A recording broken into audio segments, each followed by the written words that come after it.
शेख रशीद अहमद साहब साबिक़ वज़ीर दाखिला और अवामी मुस्लिम लीग के सरबराह, उनकी तरफ से care taker chief minister Mohsin Naqvi की अपॉइंटमेंट को हमने चैलेंज किया है ऑनरेबल सुप्रीम कोर्ट में।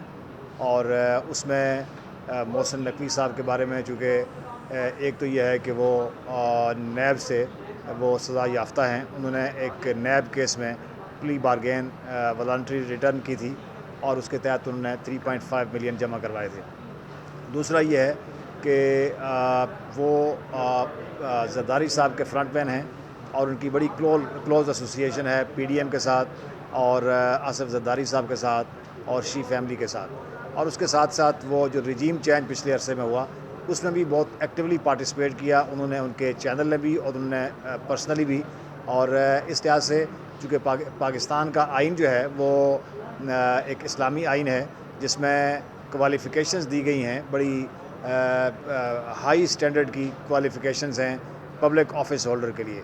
आर्टिकल 62 और 63 में क्वालिफ़िकेशंस दी गई हैं। और उसके साथ साथ चूँकि इलेक्शन कमीशन की ये ज़िम्मेदारी है कि जो इलेक्शंस हैं वो फ्री और फेयर हों, और केयर टेकर सेटअप का जो तश्कील है ये इलेक्शन कमीशन ये फ्री और फेयर इलेक्शन के लिए एक पहला कदम होता है। अगर इसी को पोल्यूट कर दिया जाएगा इस स्टेज के ऊपर तो इसका फिर बहुत बड़ा इफ़ेक्ट होगा फ्री इलेक्शंस के ऊपर।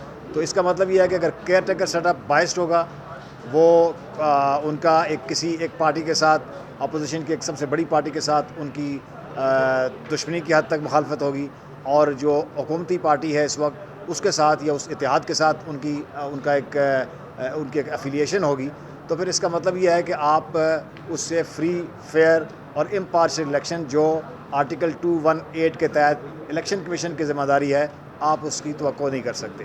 तो इसलिए हमने इन पैरामीटर्स के ऊपर ये अपॉइंटमेंट चैलेंज की है।